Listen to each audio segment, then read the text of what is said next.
Good morning, guys. It's so good to see you. That was I love those songs. Those are awesome. So we're in this first week of this brand new series. If you hadn't heard yet, it's called Here Comes That Man. And the idea is this, is that 2,000 years ago, things were not really going well. The Romans dominated the world, which was great unless you were a Roman. But then things were still not really good because at any moment, you could go from being on top to being the one that's dominated. And there were mostly people that were dominated in roles of slaves, people that were being abused. Anyway, so all of a sudden, there's the Romans and then there's the very religious people, but they're very religious and they sort of lost the vision of who they're meant to be. And then all of a sudden, along comes a man that begins to touch the people that everybody else said were untouchable. And he forgave the people that all the other parts of their culture said were too far gone. And he would heal the sick, and he would love the lonely, and he would offer forgiveness to the people who thought there was never a way back, and would over and over again say yes to the small and the big things that he was called to do, and in doing so would radically change the world. And so today we're going to start with that last idea, is that here comes the man that said yes. Anybody in here, maybe if you're like a health person, you want to work out and health stuff, anybody ever try the cold shower or cold bath? Any cold bath people? Okay, keep them up. Keep those up. Okay, stick them up. Cold bath, because you're my people. We try stuff like that. Okay, how many of you stuck with it? Yeah, nobody. Man, okay, we got one. Way to go, Rhett. First service obviously has way more self-disciplined people than the second service. There were at least 3 or 4. And so I've tried it. And the idea is this, if you haven't heard of it, is that back in the day, professional athletes or high-end athletes, after their sport, they would go jump in the hot tub, which sounds great. But over the course of time, scientists, anyway, they're psychopaths maybe, said that it would be better for your body to jump in a cold tub. Now I say cold tub, I don't mean like cold water like you have at your house, although that's good. If you want to try that, I'm not discouraging you. But the pros get it just down cold enough where it barely doesn't freeze. And then they say if you jump in it, there's some multiple positive benefits. Okay, and one of those positive benefits, supposedly, and I've tried this, is that it squeezes the lactic acid out of your muscles. Because when you jump in that thing, everything tightens up. Like your sphincter tightens everything, and it squeezes all the bad stuff out. And lactic acid is what makes you sore. That's what it is. And so the goal of working out is not to get sore. The goal of working out is to get fit. And getting sore can interfere with the future continuation of your pursuit of getting fit. So I've tried to get the cold shower thing going, and I'll do it like every 2 years from somewhere around the end of March to the beginning of October. I kill it. I absolutely knock it out of the park. I start with a hot shower, and then I slowly convince myself to get it to cold, and then like the first really cold morning of October, and I'm done. I'm like, forget that, And here's what happens. This is what happens with me. I tell myself, every time I take a cold shower, this is true, you're gonna laugh, those that haven't done it, I feel great. I let it hit me in the face, and the idea is that you're supposed to take, y'all ready for I don't even know what these mean. Your parasympathetic nervous system, when you can allow yourself to calm down in freezing cold water, I don't know, something good happens with that nervous system, and it's supposed to be good for you. So every time I take a cold shower, I get out, and you won't believe this. Guess what I don't feel? Cold. It's crazy how it works. I don't know how this works. And you feel great. You feel like your brain works better, because you had a near-death experience. And, you're just right, and your body feels great. And so I keep doing it, and so it's good for me, and then eventually I'll have that first cold morning, and I'll be like, okay, I've had my hot shower, time to go to a cold shower, and I'll start to turn the hot down, and I tell my hand to keep turning, but my hand eventually won't turn it down, seriously, my left hand will not cooperate with my mind. It's sort of like this. Some of y'all have been beside a pool where the water was cold, you know? And you're like, I know if I jump in, it won't be that bad, right?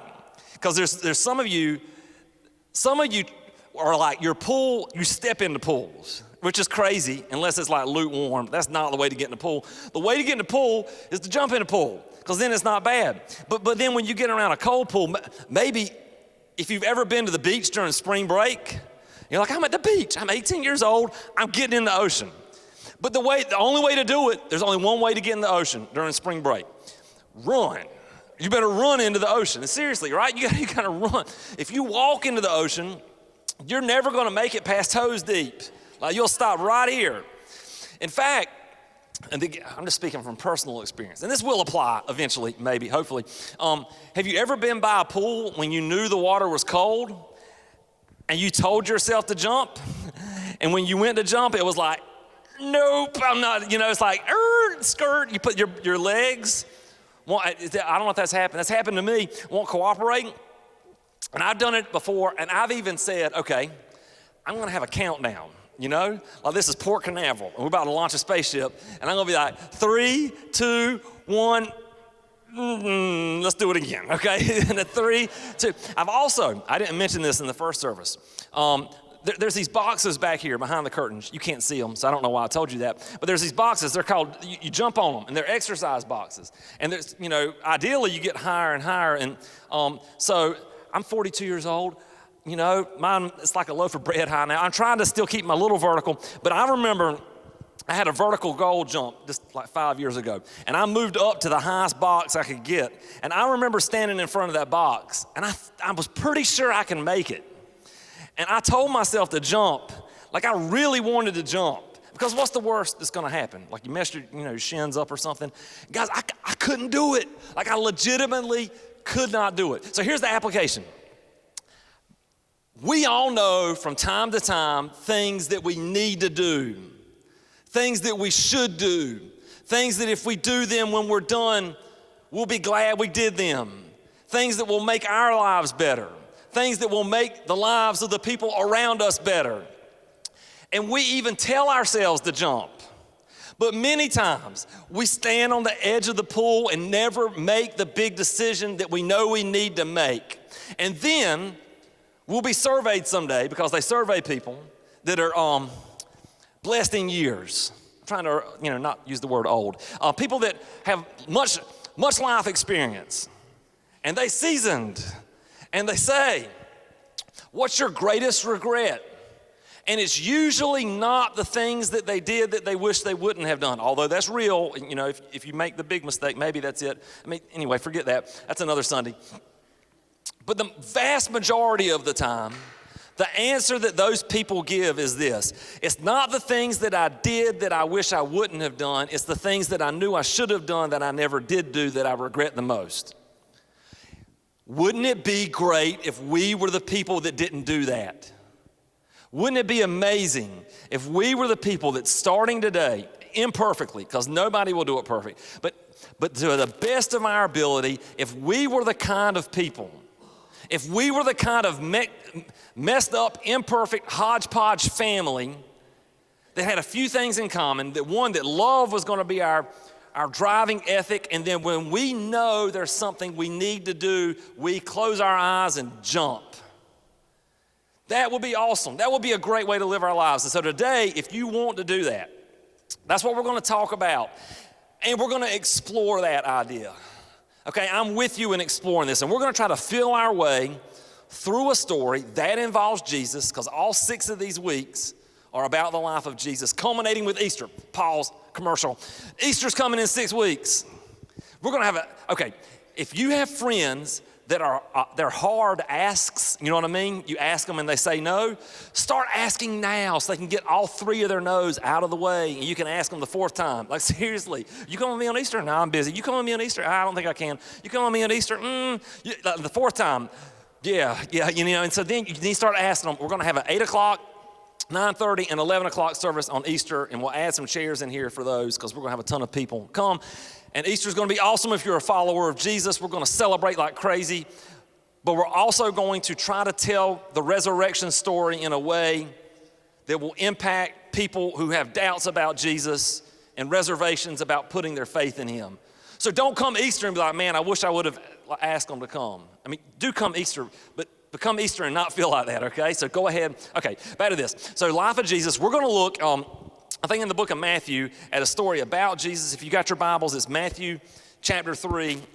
And we're going to see if we can explore this topic and really dig into it and become the kind of people that live life with less regrets because we do the things that we know we need to do when we know we need to do them.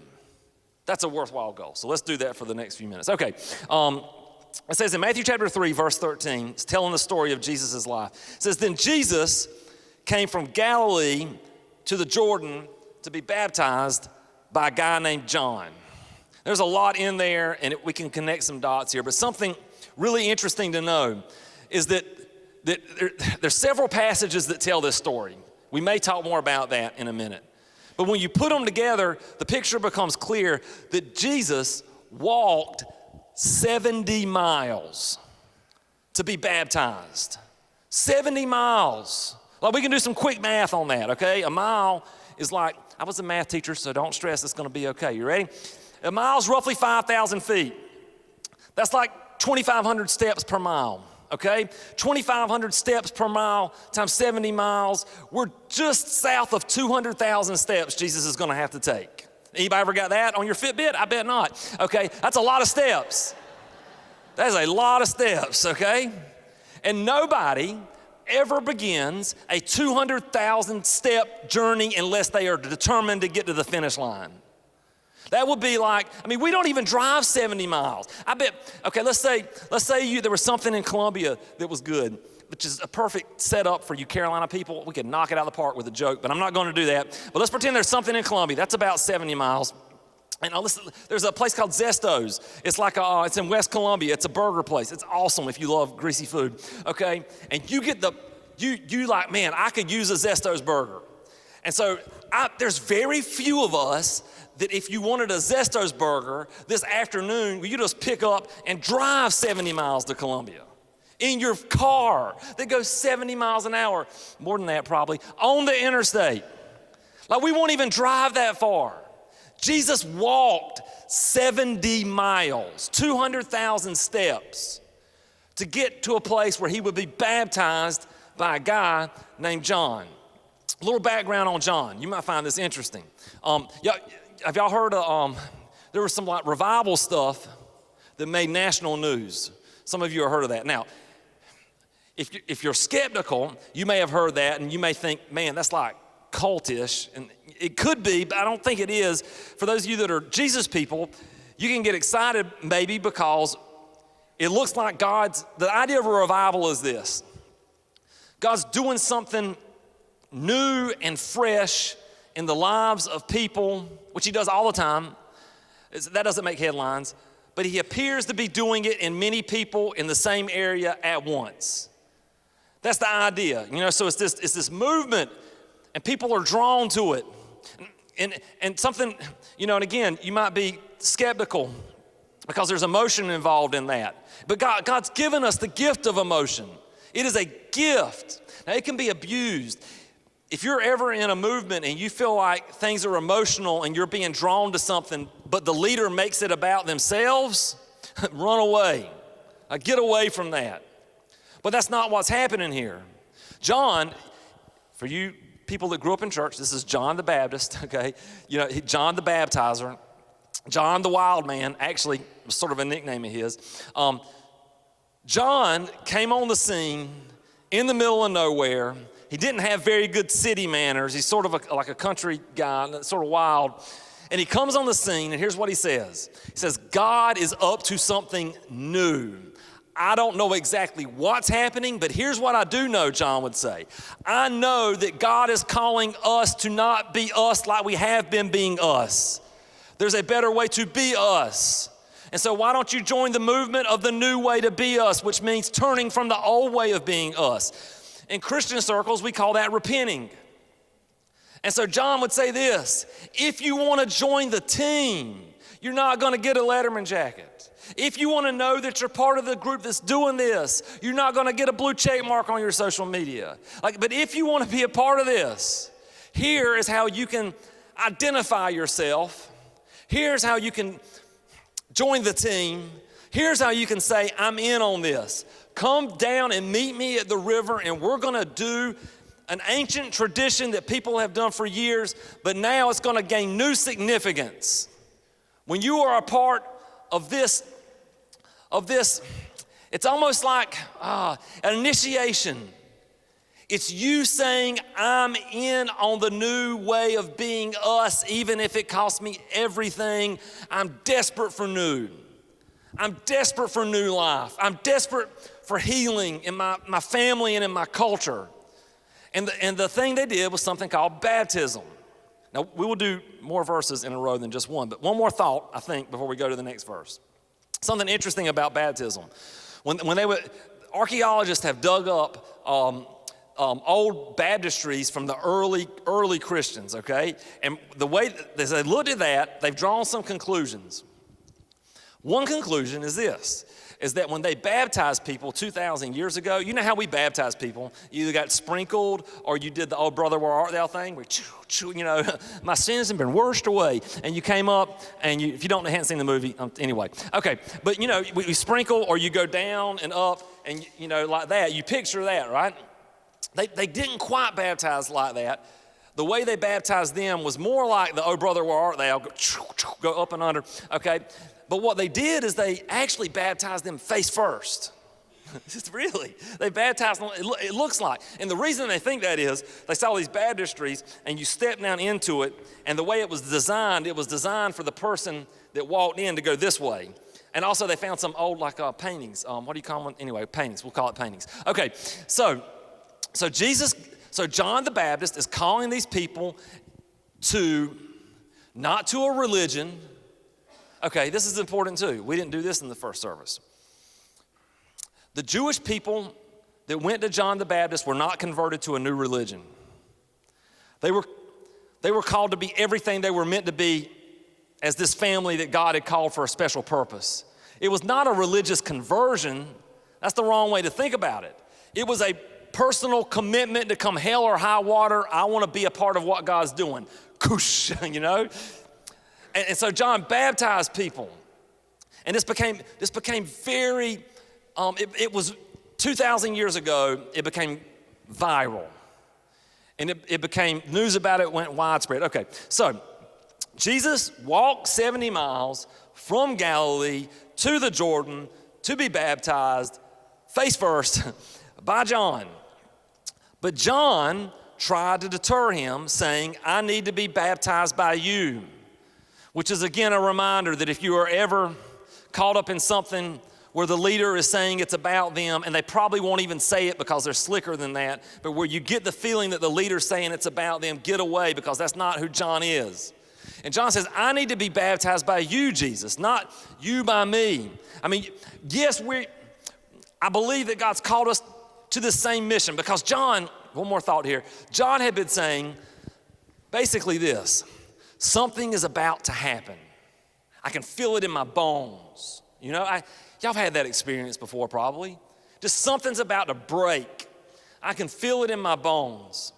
And so Jesus comes in and says, I want to be baptized by you. Now John says to him, no, I need to be baptized by you, Jesus.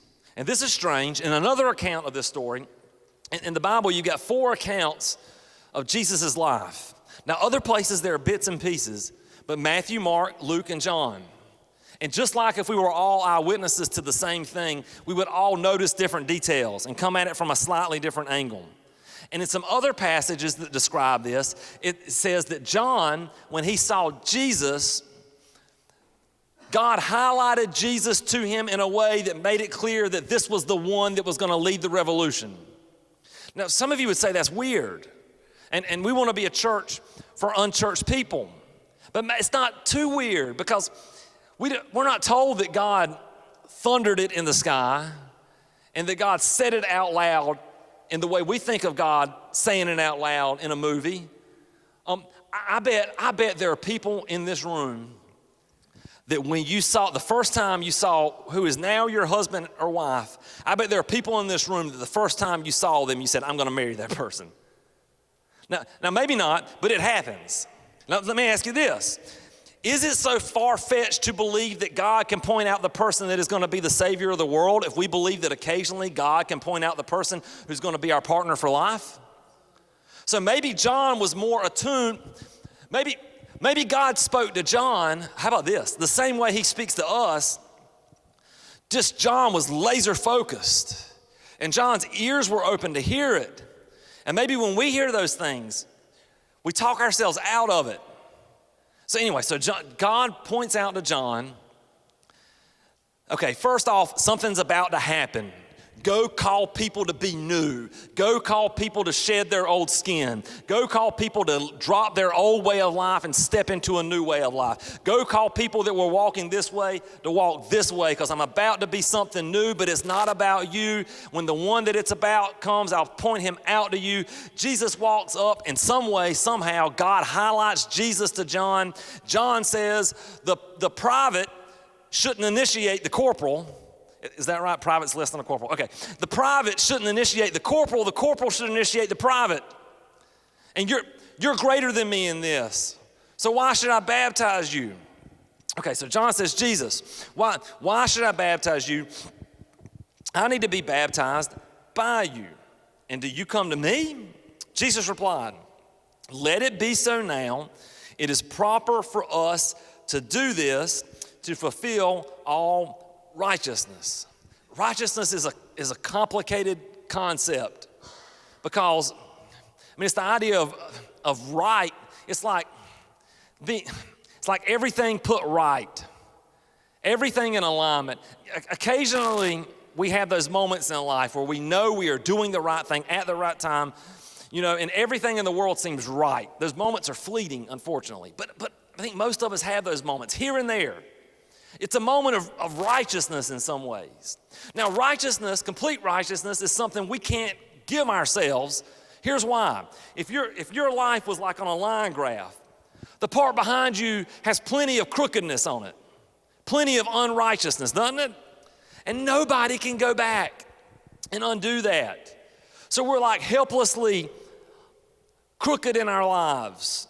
But the promise of the gospel is this, is that the people that will humble themselves and ask for help and pledge their loyalty as best we can to Jesus, he takes care of the thing that we couldn't have taken care of, and he straightens out the things that were crooked even in our past, like they were always straight because of what Jesus did on the cross.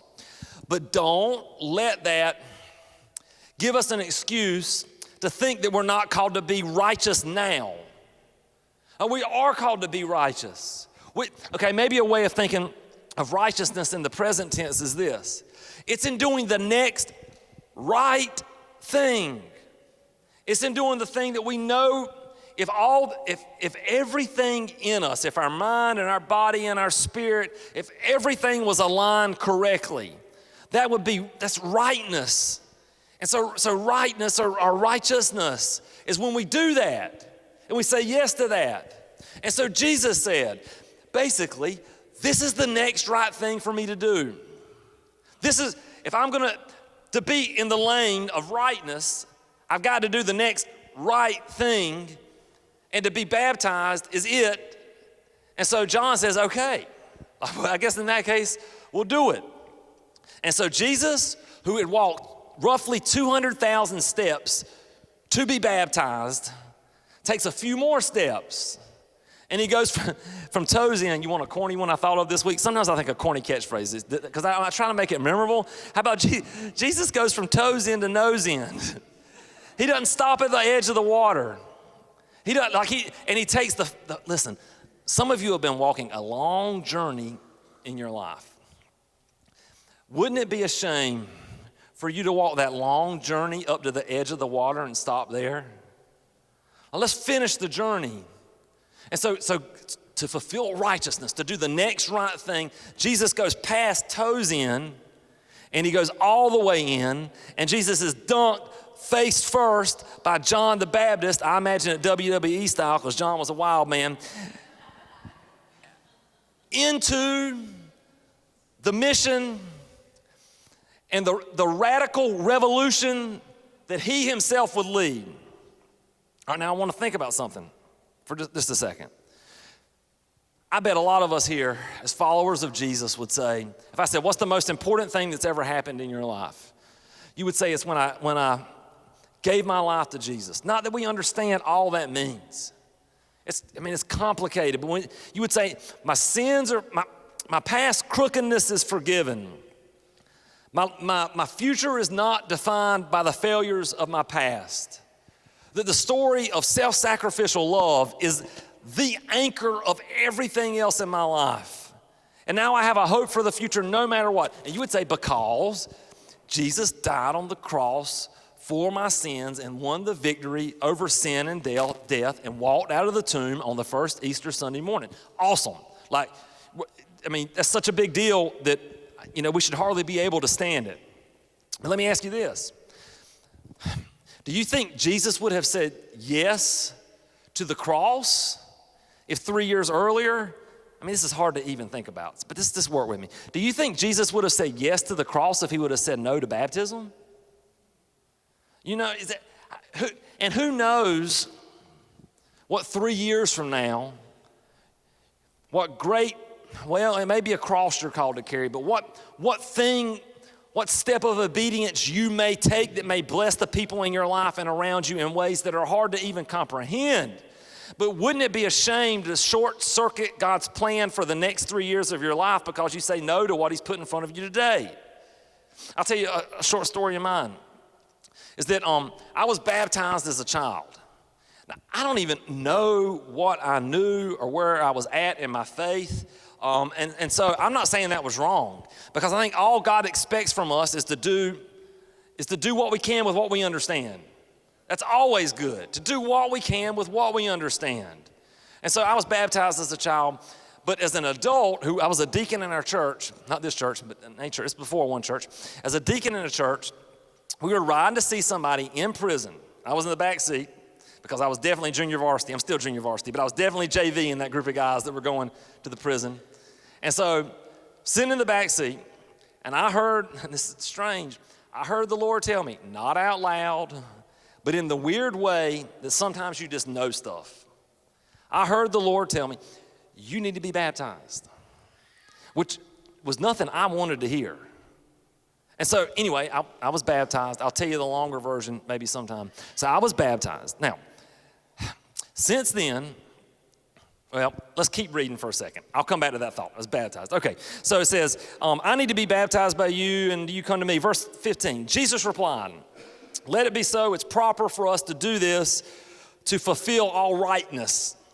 Okay, the continue running in the lane of rightness, which, we all want, I would think, sort of, except for sometimes when we don't. But for the most part, we want that. For all righteousness, then John consented. Next verse 16.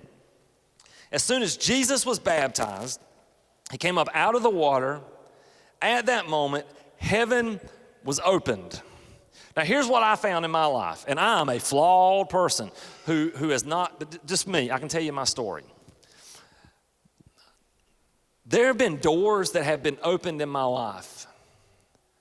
For example, the privilege of doing what I'm doing now. Some of y'all knew me. This is not my plan. How about this? The privilege of being part of the team that has been able to start one church. If your life has been blessed at all by one church, at all, I want to tell you, that's the greatest privilege of my life. Well, husband, father, all that stuff, but it's right up there that I was able to be a part of that. It's so awesome, and it's so humbling that door was open to me to be able to do this. Now, here's where I want to land on this. If I would have said no to baptism, I feel almost certain that the door to being part of the group that started one church would have never been open. And maybe I could say that door, that I don't do very many next right things. Or how about this? I don't do as many next right things as I should. So I'm flawed with that caveat because I, flawed as I am, did that next right thing. Doors have been opened to blessing that I could not have possibly imagined. And this is so strange to say, probably blessing in other people's lives because I said yes to that. And so it's not so far-fetched to see that when an image bearer says yes to the thing that God has called him or her to do, it almost literally opens the door to heaven. In fact, you may say, well, I can't believe that. I don't know. I think it's just the way it is. Even if you don't believe in this stuff, that when image bearers do the next right thing, no matter what it costs them, it opens the door to something that looks way more like heaven for people around them than hell. And so what if Jesus would have said no at the onset, at the start of his ministry? It would have, and it's impossible to imagine, but then all of us are left out in the cold. So here's what I want you to think about. I want you to think about the friends and family in your life that you want to see God bless. And maybe you're like me and you're staring at the next right thing, afraid to do it. You're on the edge of the water and you should jump. Like God's convicting you about something. Now, convicting in English normally is bad. Let me give you a new definition of convicting. It's almost like God's sitting on your chest. He's pressing you in an area. There's just something you need to do. There's something you need to say yes to. It could be big, it could be small. There may be some of you in here that there's not anything right now. I bet there are a good many of us that we know what God's pressing. We know what he's sitting on. We know what he's pushing into our hearts. And we know that thing that he's calling us to do. And I want to convince you that on the other side of saying yes, it opens a door to blessings that make the world look more like heaven and your family be more fitted or prepared for the good things that God has for them. And so we should take seriously the responsibility we have to say yes to what God's calling us to now, because it doesn't just affect us. It affects the people around us. It says Jesus said yes to that, was baptized, and at that moment, heaven was open, and he saw the Spirit of God descend like a dove. This is probably talking about John the Baptist, but John was probably artsy in some weird way too, because artsy people are highly visual. There's some cues on that in Scripture. And really artistic people see things that, anyway, I won't go there. But I don't know, it could have been a supernatural, strange, special effect that God did for the moment. It definitely could have been that. But I think it may be the kind of thing that happens more often than we're aware of. This John was wired to see it. John had spent plenty of time in fasting and prayer. His spirit was ready to see it. He wanted to see it. It was one of his mission and purposes, and he was gifted. He was specially, anyway. Okay, so John sees that, something strange for us, but I think it's more reasonable than we think. And landing on Jesus, and then a voice from heaven said, "This is my son, whom I love. With him I'm well pleased." And again, to help you out, if you're skeptical of Scripture, there's another rendition of this story where the inference is, we're reading between the lines, that the other people around heard something, but they weren't sure what it was. Okay, so thunder, they thought, or maybe it was a small earthquake, or maybe somebody dropped something heavy, I don't know, okay? But something happened. And in that moment, Jesus said yes to rightness, which always includes one step of the next right thing at a time. And because Jesus said yes to that, it opened the door to unbelievable blessing.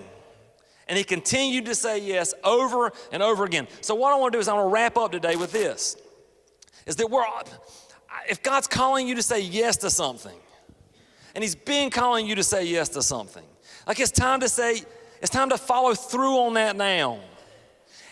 Nobody's upset with you because your leg's locked up on the edge of the pool. Everybody understands that. We've all done that. But maybe today you need to confess Jesus is Lord. What that means is this: every follower of Jesus is told you need to tell somebody that Jesus is King. And you might, listen, my faith's private. We'll get there in a second. But you've never done that. Well, we're clearly instructed in Scripture to tell somebody Jesus is King. Jesus is Lord. Maybe you've never been baptized.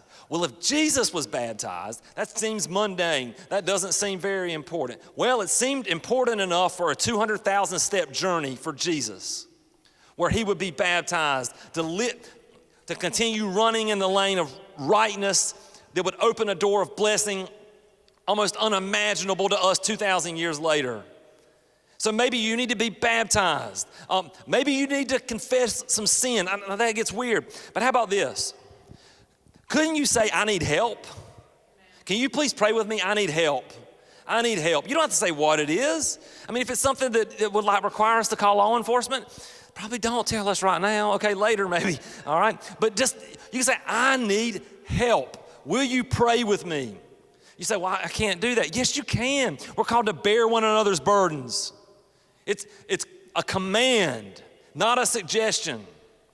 Maybe you need to start, maybe it's giving, it's finances. We don't talk about giving, but God wants you to put him first in your money, and so maybe you need to do that. And so you need to give to what God's central focus of his mission on planet Earth right now is, which is the church. But if you want to test us on this, give to another church. It's not about one church. But I mean, maybe that's it. Maybe God's pressing you in your finances. And it's miserable, isn't it? Oh, come on, isn't it miserable? That was not a fun ride to the prison for me. It's not fun. Oh, but it's good. It leads to unbelievable blessing. Maybe you need to ask for prayer just for help. Maybe it's for your kids. Maybe it's for something else, and God's been leading you. Will you just ask for help? Will you share your burden? Will you confess your sins? Will you tell somebody I'm struggling? Will you say my kids are struggling? Will you pray with me? Will you tell somebody that Jesus is Lord? Will you tell somebody I need to be baptized? And it's like you're sitting here in front of the gate waiting to be open to who knows what. And man, I just want us to be a family of people that walk through that say yes to that. Because it's hard to imagine the exponential blessing that would occur if the people in this room would commit to living a life of saying yes, to saying this. When God asks, will you, I will say yes. When God says, will you do this? When God says, will you do that? I'll say yes. Maybe today there's nothing, but you can go ahead and make up your mind that when God leads me to do something, when he says, will you, the answer is going to be yes. And I'm gonna jump as best as I can, but when my legs freeze up, I'm gonna ask for help. Not a push in the back, but just, you know what I mean, God to help you. Okay, so yes, I will say yes. I will say yes. When God says, will you, I will say yes. And don't leave the blessing for you and the people around you on the table. Let's don't leave it there. And again, if I wouldn't have been a part of one church, probably somebody better would have. Something might have worked out better. But let's just pretend it would have never happened. Man, I'm so glad I said yes to that one simple thing. And again, this is not, forget that. Take your thing. Let's say yes to the thing that God is calling you to do right now. I'm going to ask, we got a few people that are going to be here to pray with y'all. I went long.